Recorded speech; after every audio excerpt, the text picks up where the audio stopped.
Welcome to Good and Decent, a podcast by Grotto Network. Season 2, Episode 5, Hands and Feet, with special guest Michael O'Loughlin.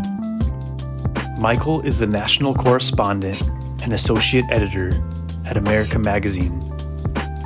He is the author of Hidden Mercy, Catholics, AIDS, and Untold Stories of Compassion in the Face of Fear, which is based on the America podcast series, Plague, Untold Stories of AIDS and the Catholic Church.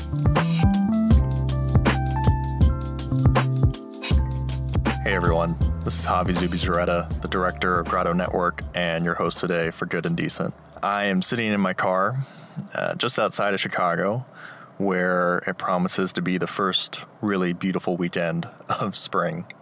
In today's episode, we're going to be talking to two people who have really experienced what it is to go to the margins, to go to those most in need, most at risk, and show a radical form of love. We're going to be talking to a reporter, Michael O'Loughlin, and the stories he's collected from people who faced a really terrifying virus, HIV and AIDS. And then we're going to meet Gary Short, a man in Cincinnati who literally takes the feet of the homeless into his lap and makes sure that they're clean and healthy. Even though we're going to some dark places on the margins, I'm reminded that even there, we will find love.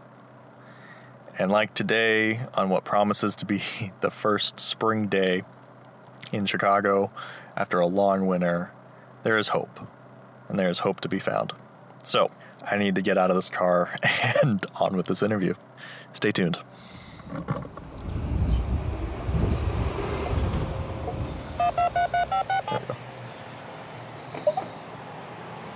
Hi, Mike. It's Javi and Tara.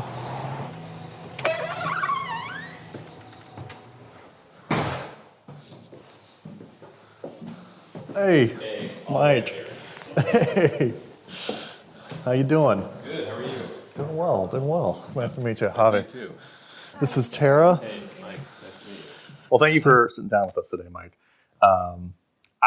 We were talking earlier that you as a reporter and your background as a reporter, I have to imagine that this is the opposite of where you normally are. I was thinking that as I was getting ready, I'm like, wow, this is what people feel like when I'm coming to interview them.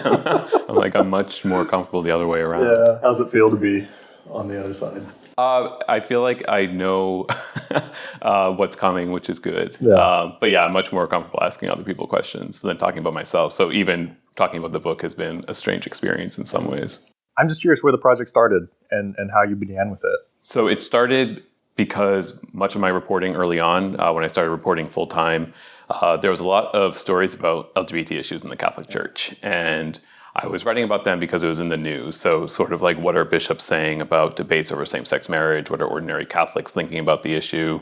And for me, it was a way to kind of grapple with some of these questions I had as a gay Catholic. I was able to sort of use my reporting to answer some questions I had. And it was helpful, but it still wasn't getting at what I was really wondering, which was, do I have a place in the church? I think a lot of LGBT people and their friends and family sometimes feel like they don't. So I was talking about that with a priest friend and sort of explaining why I was interested in these topics and felt alone and isolated, that I didn't have other people to talk to about these questions.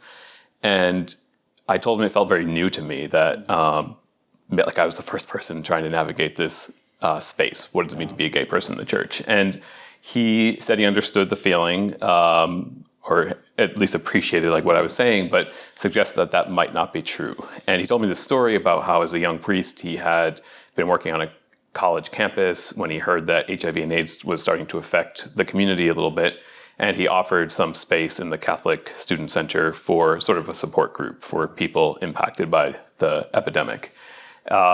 And a whole story about how his bishop didn't like that because he thought it was lending support to the gay rights movement and asked him to shut it down. He said no and explained that in his view it was a pro-life ministry because people were dying. The church should be there to respond.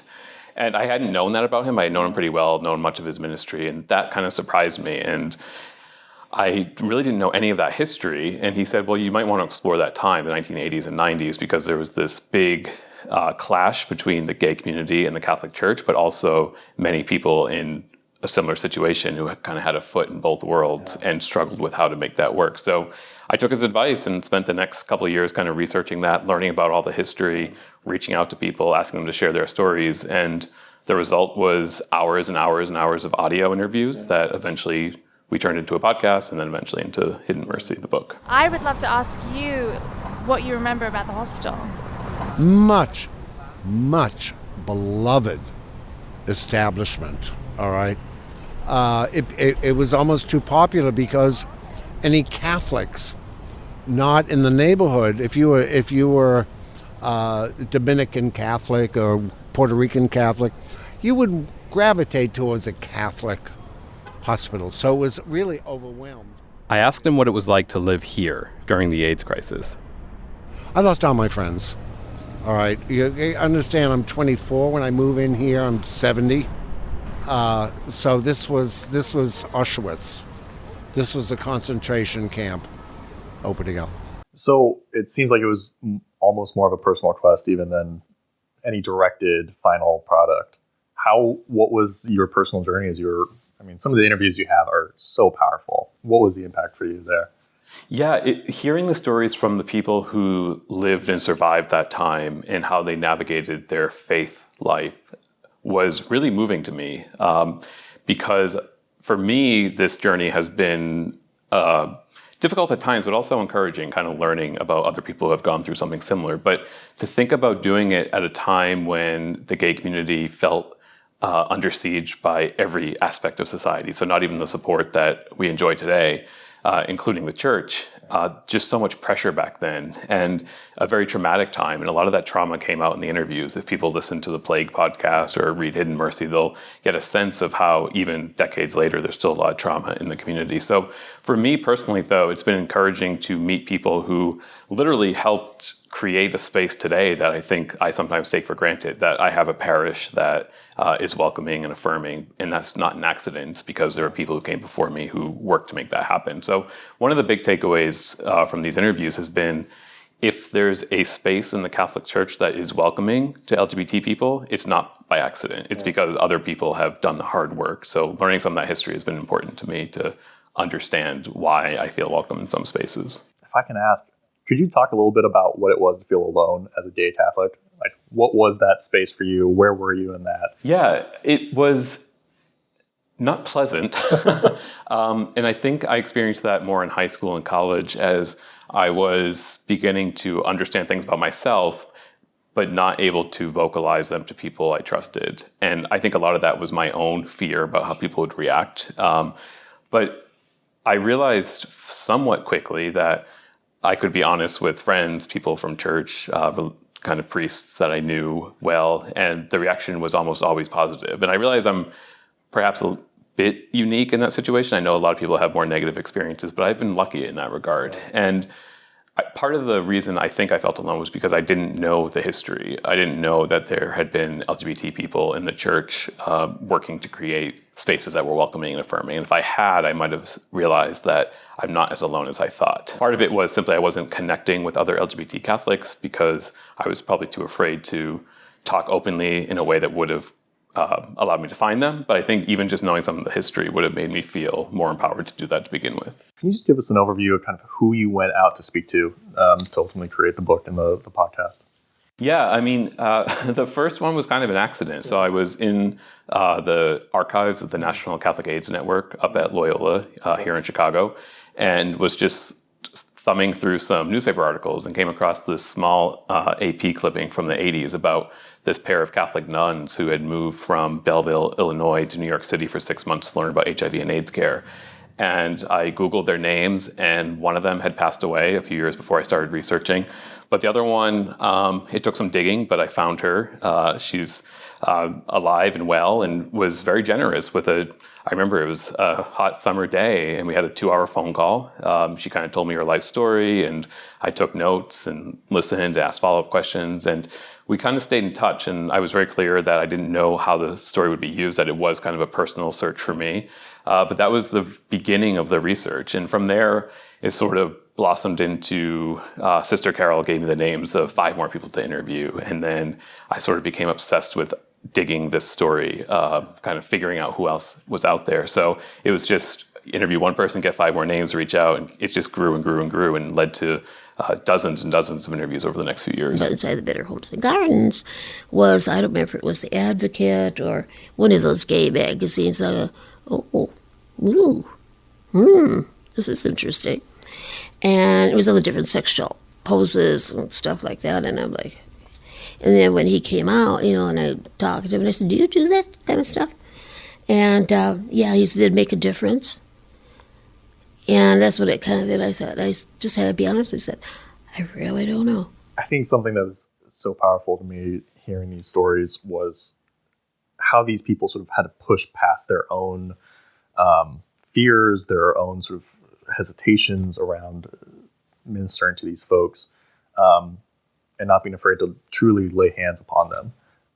Could you talk a little bit about what that was for some of these folks, like Sister Carol? Yeah, so from the sort of societal perspective, the amount of shame and stigma around HIV and AIDS, I think, is hard for people who didn't live through it to comprehend. So people like me who were too young to remember it firsthand, but there's this one poll that came out in the late 1980s that found 43% of Americans believed that AIDS might be a punishment from God for people living an immoral lifestyle. And that stuck with me because you have 43% of Americans who are willing to express that belief to a pollster. So the number's probably a little bit higher. So the shame and stigma was already really high. And you have people like Sister Carol and other priests, nuns, lay Catholics who are nonetheless willing to engage with the community. At a time really, especially early in the crisis, when there was a lot of confusion about how HIV was spread, a lot of fear and uncertainty about whether it was safe to be with people with HIV.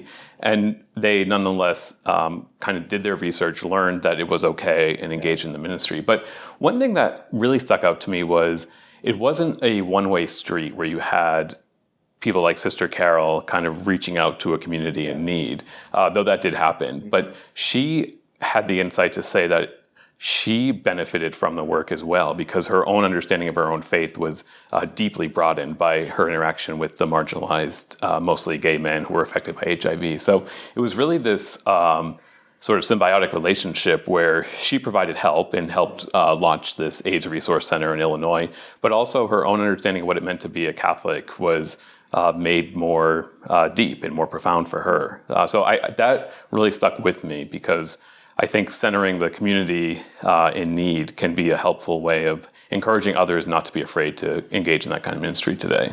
To that point of how hard it can be to understand the AIDS crisis in today's world, could you just paint a picture of what it was like at the height of this, in the midst of the most sort of uncertainty and fear? If you were someone dying of AIDS in a hospital, what was that experience like for you? Yeah, and I am indebted to people who kind of shared those experiences with me because I'm learning it all as someone who wasn't around then, doesn't know anyone firsthand who died from AIDS-related complications. So there's a caveat with that. And I would say there's, in the book Hidden Mercy, there's this description of a special Stations of the Cross that a Catholic priest named Father William Hart McNichols created that he wanted people to understand the experience of someone dying from AIDS. And he created this Stations of the Cross that kind of leads someone through the various components of what might be happening. But one common element that emerged, I interviewed several people who lost partners to AIDS, and they said that the shame and stigma was so great that people were often cut off from their families, so they didn't have that kind of support. Something that stuck with me in a profound way, just being a person of faith myself, is you had mostly young men at the beginning who were suddenly forced to confront these questions of mortality that I think a lot of us think we'll have decades and decades before we have to deal with that. And a common thing that people facing a terminal illness is to turn to their faith to help make sense of what's happening. But in these instances, so many of these young men were cut off from their faith communities because of the fact that they were gay or that they had HIV. And as a result, they didn't have those kinds of resources. So that's why I think it was particularly important for people like Sister Carol and Father Bill to provide the kind of pastoral care that was lacking. And there's stories in the book about just the prejudice that people at the hospital might be showing. It was not uncommon for nurses to be afraid to bring food into the rooms. Even after someone died, the sort of judgment didn't stop. Funeral homes often refused to take the bodies. Many churches refused to do funerals. So there's that element.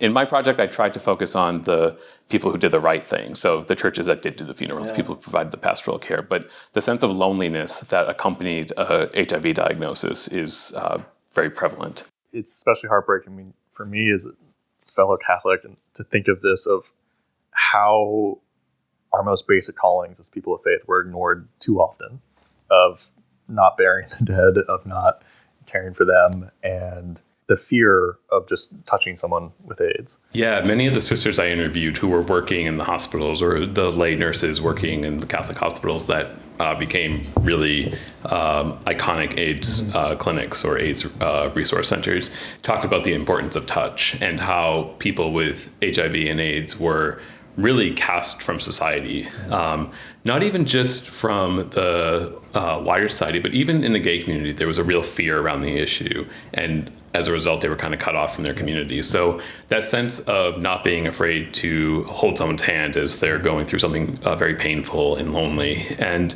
that stuck with me. Because it was known pretty early on how HIV was spread and that touch was safe, yet so many people were still afraid. So just those intimate moments of being by someone's bedside who was dying and not being afraid of touch was something that came up over and over again. So in this episode of Good and Decent, we were thinking of these early examples of such hidden mercy, but also such profound mercy that was being shown to folks. And thinking of it in the present day, so this is a story we did a few years back out in Cincinnati about a gentleman who's providing foot care for the unhoused. So we'll play it for you just so you can kind of see where this episode is going, perhaps.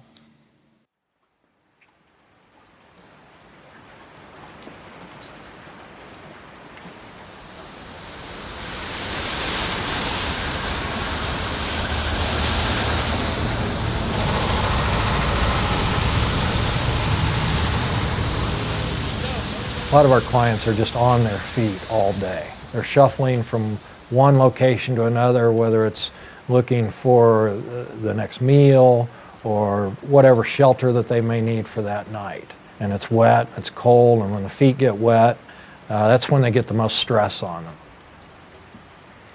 So this is my 25th year of doing foot care for the homeless in Greater Cincinnati. Gary Short runs a foot care ministry called Foot Care for Souls. They give free pedicures, first aid, and shoes to the homeless and those working in poverty.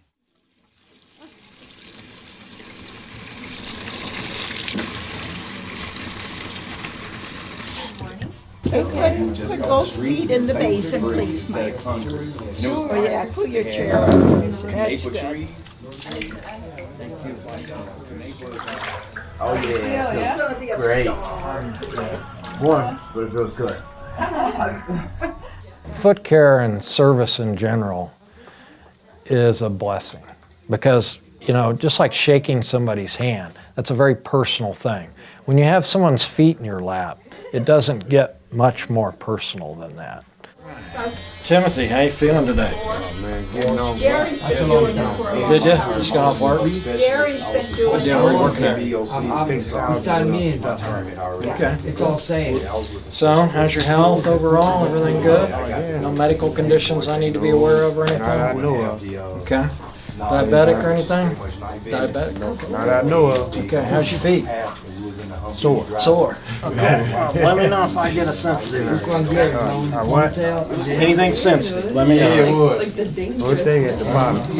I can feel it already right there, right? Yeah, Yep. That's it. and that's where I walk. That's it. Oh, yeah. Work on that a little bit. No shortage of work there, is there? Fixing houses. I hate drought. You know about drought? Yeah, I do. I mean, it's okay. I think when Christ washed the feet of the disciples, that was so symbolic of service, of, in fact, lowering yourself to the lowest level possible, which is when the feet touch the ground, It's certainly central to what we do, that we are serving people from the ground up. I hope so. Be easy on him. Well, Be easy on you betcha. I just need my toes clipped. Yep. Here we go. Start right here. Okay, we'll wash that, clean out. Is that just from walking? Just from walking and stuff? Yeah, we'll just wash that and blister it up. If you need a Band-Aid, we can do that. Looks gross. It looks a lot more better than that. I bet it hurt. It does. Yeah. Some of them are sore, aren't they? Yes, it is helping. Thank you. Come back, we'll work on those a little bit. You can be more comfortable with it. One lady came in one time and she had lost all the feeling in her foot. We referred her directly to the hospital, and she came back 2 or 3 weeks later on crutches, and she says, "You saved my foot." You know, there was a situation that was going on that the doctor said if I'd have continued to ignore it, then I probably would have lost my foot. I just feel that one-on-one interaction with the people, providing something so necessary that I receive so much from. That's my ministry. That is reaching out to these people and yet receiving more than I give. All right. You'll come back to see us? All right, excellent. You want me to see if I can pin it down more? Put this out there, right over there. Leo, Casey fits you up with some shoes. All right, take care now. Let's try that one. I think that's a better fit. How's that feel? Lace them up, take 2 steps around, give them a test run. This one's not as bad as that one. So we can always go up a size. Yeah, it feels a lot better. Yeah. That's what we're looking for. Thank you. Everyone should pay. Let me just sign that. We gave you some shoes. There's some soaps and shampoo and things like that for you. You're in this bank. Help yourself to anything you need. Take care of yourself now, all I right? will, thank you. You're welcome. Yes. How are you feeling now? Good. Yeah, I haven't been calm now. It hurt bad. She fixed all. Good, good. Yes. That's good to hear.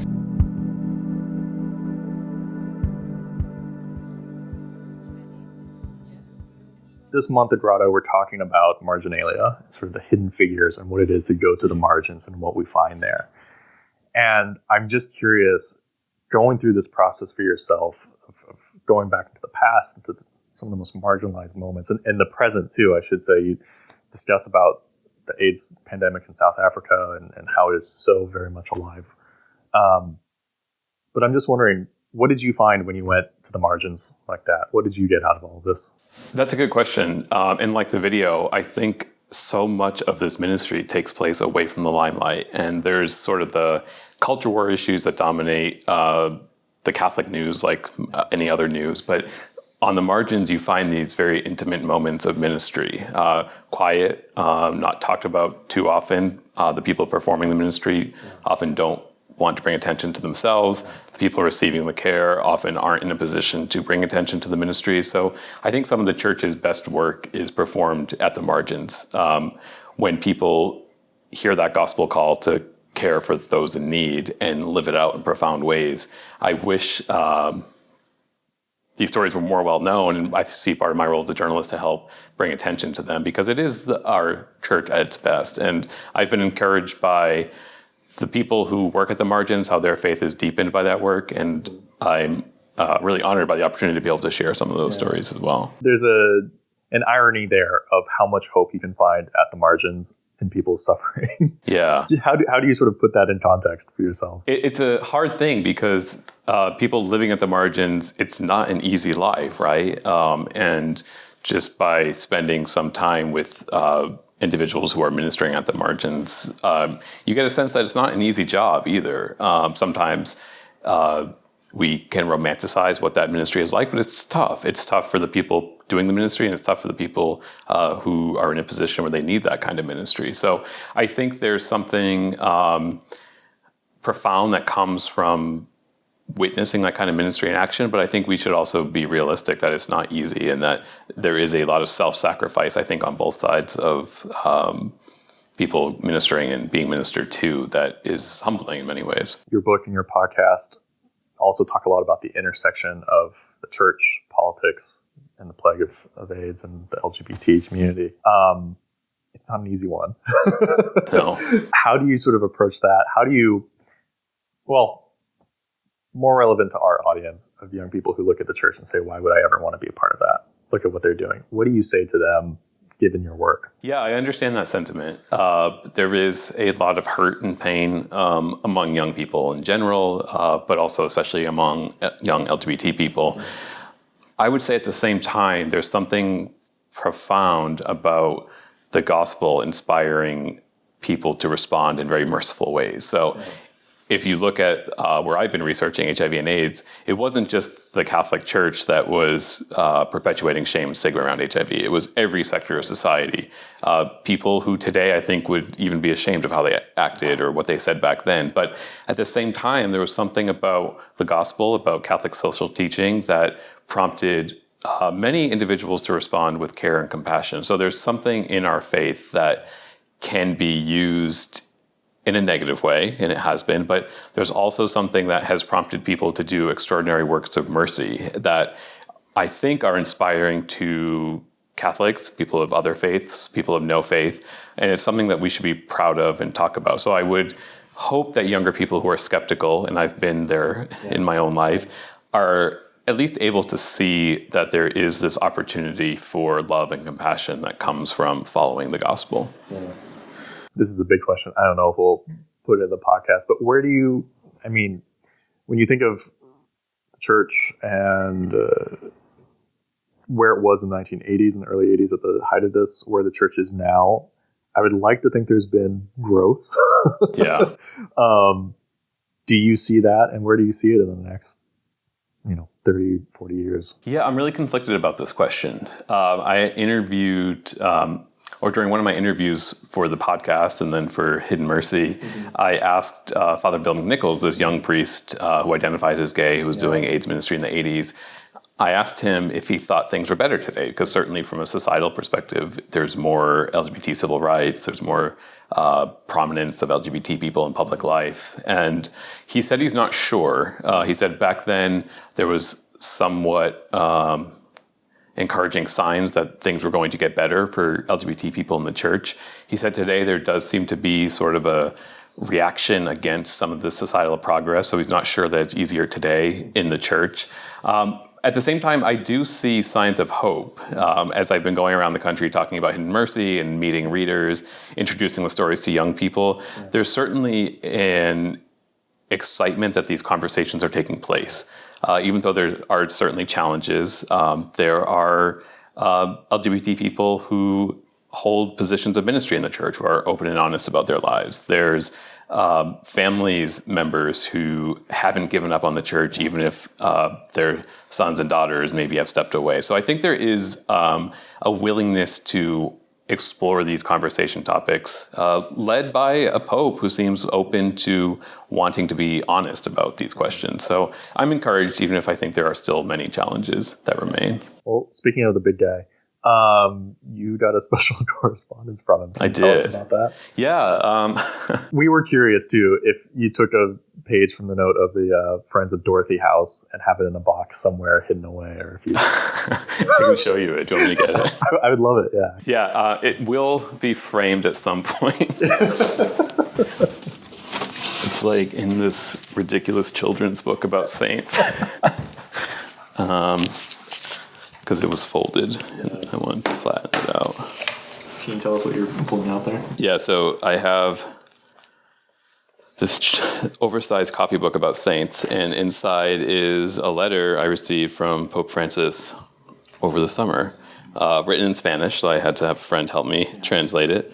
But yeah, basically, when I finished writing the book, I wanted to let the Pope know about some of the people in the book, because so many of them had praised Pope Francis, had kind of been appreciative of his efforts to make the church more tolerant and more welcoming. So I wanted him to know about that. And I also wanted him to know about the work that the people I profiled undertook, because the Pope often speaks of the church as a field hospital, of kind of being out where people are hurting. And the people I write about in the book were doing that 30 or 40 years before there was a Pope Francis. So I just sent him a copy of the book, sent him a letter, introduced him to some of the characters, and he wrote back, which was fairly shocking to me.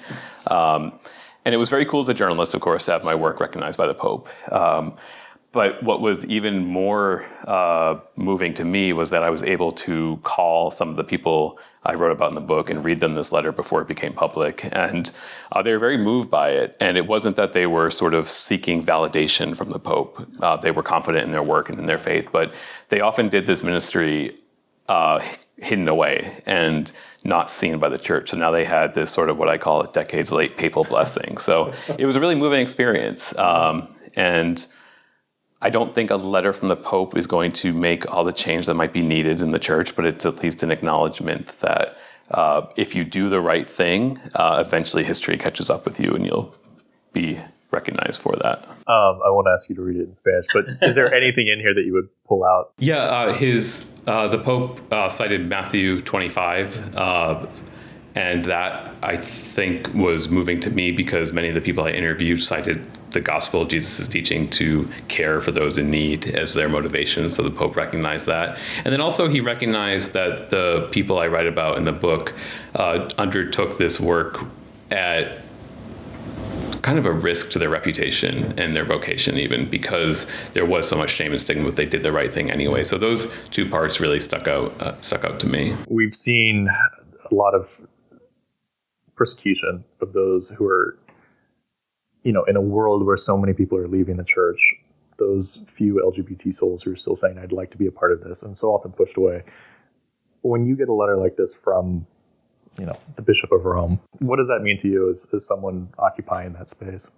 A couple things. So I write about in the book how it had been very difficult for me to identify as a gay Catholic, even with friends and family early on, later as a reporter publicly. And then over the course of writing this book, I had to become more comfortable with it because people were asking me why I was interested in this topic. And that kind of culminates when I write this letter to the Pope and I introduce myself as a gay Catholic journalist. And kind of that fear has subsided to the point where I can tell the Pope this. And the fact that he wrote back and was willing to engage in this dialogue meant a lot to me personally. But I really see the letter not as something to me, but to the people who engaged in the hard work before me. I was simply the person kind of relaying the message back to them. So it gives me hope that he is serious about wanting to accompany people, wanting to embrace people who might not always agree on everything, but are still connected to one another through the gospel, through the Eucharist. So it was an encouraging moment. And I hope that his invitation to dialogue and accompaniment continues to be taken seriously by Catholics, because there's something very powerful about that opportunity to engage with someone without the fear of judgment or without needing to agree on everything. Just that experience of journeying together, I think, is encouraging. I know I can't say that coming out in the New York Times was like on my bucket list, but I did it, and it hasn't been too bad. Have you gotten any pushback? No, unfortunately. I've been hoping for some controversy to help with book sales, but there's something about the topic that's been appealing to sort of the left and the right in the church. I was really struck by places like New York Times and NPR were very interested in the book, but then also conservative outlets like Andrew Sullivan, Hugh Hewitt. There's something, I think, in these stories that Catholics of any political stripe will be proud of. So unfortunately, no, not much controversy, but I'm glad that the stories... Up for you, I'm trying. I'm trying. What's been the response from within the LGBT community? Again, a really positive response. There's certainly, and understandably, still a lot of hurt from especially LGBT leaders who were active in protest movements in the 80s and 90s, and understandably some skepticism of the project, and I understand that. But I mean, at the book launch event that we had in New York, there were members of ACT UP who were there, who kind of understood what I was doing and were supportive of that. Members of the Catholic group Dignity, which has a sort of troubled history with the institutional church, as well as LGBT Catholics who are leaders in parishes. So I think there is, again, this understanding that these stories, no matter where you come from, there's something moving about people doing the right thing, even in the face of pushback from society. Thinking of our audience of young folks who are disaffiliated, is there anything in particular you'd want them to know about this history and your work in particular? I would hope that people don't give up on the church because they don't feel welcome. I know it's tempting to walk away, but their gifts are so needed. If they feel unwelcome because they side with people who are marginalized from the church, I hope they bring that energy back to the institution, because there is something powerful about understanding that prophetic role of calling institutions to account, and that these stories of Catholics who have stood with the marginalized can be a source of inspiration for them. It wasn't easy for them either, but they stuck with it. And as a result, they helped make the church more responsive to people in need. So I would hope they don't give up, because there is something powerful about communion with individuals through history who have done the right thing, and their gifts are certainly needed. They are the witness that the church needs. The marginalized are necessary, or else there's no Church of Christ without the marginalized. So it's profound work. It's really profound. Thanks. Yeah, no, recently at a book event, someone asked me what my favorite part of being gay and being Catholic was. And I was so thrown by the question, because normally it's a negative question, right? Like, what are the challenges you've overcome? Or what obstacles do you face? And sort of flipping that around as a positive was a challenge for me. I didn't have a good answer. But as I've been thinking about it the last few weeks, I think it's been that it's allowed me to look at the institution with some loving skepticism, and also recognize when others might not feel welcome, and try to work for a church that makes everyone feel included. So there is something about living on the margins of an institution that I think can be a gift. So I hope that people recognize that and see it as an opportunity. One last note on that, I believe his name is David in New York, who's a parishioner at St. Francis Xavier. He talked about how when he first thought about coming back to Mass, he sat in the very back row. Yeah. And now, could you tell that? Yeah, so David Pace he had been through a lot with the church. His partner died from AIDS. He was active in this group Dignity that was kicked out of the church. He stepped away from the church for several years. He said he bolted away from the church. And when he wanted to return, he tried to find a more welcoming Christian community, but there was something in his bones. He was Catholic. So he went back to St. Francis Xavier, which had been his parish about a decade earlier. And he was really nervous about encountering some homophobia. So he sat in the very back of the church, ready to leave at the first instance where he didn't feel welcome. But as he sat through Mass, he realized he was back home and he had missed it, and broke down in tears. And he kept going back, but eventually changed his seat and sits in the front row. On a very hot Sunday in August, I walk in for Mass and I sit in the back of the last pew in the church, ready to bolt at the first homophobic thing I heard coming from the pulpit. And at the end of the Mass, I was in tears because I felt I had found a place where I could be who I was. I could offer all the gifts that I had been given, and I could be an active participant in that faith community. And so I just want to say thank you, Mike, for this book, this podcast, the work that you're doing, and for all of us at the margins, and for all of those who have been left out. But I just want to thank you for your time here and your willingness to share your story. So thank you. Yeah, thank you. Thanks for your interest. To learn more about these stories, check out Mike's book, Hidden Mercy, Catholics, AIDS, and Untold Stories of Compassion in the Face of Fear. Or listen to his podcast series, Plague, Untold Stories of AIDS in the Catholic Church. This episode was produced by Tara Kelly, Drew Malcolm, Ben Cruz, and Josh Long. Grotto Network is Director Javi Zubizarreta, Senior Editor Josh Nome, Senior Producer Josh Long, Assignment Desk and Event Program Manager Liz Colleran, web content analyst, Michaela Douglas, art director, Becky Rogers, associate producer, Ben Cruz, social media manager, Adrian Garalde, video associate, Tara Kelly, and media intern, Nick Guiney.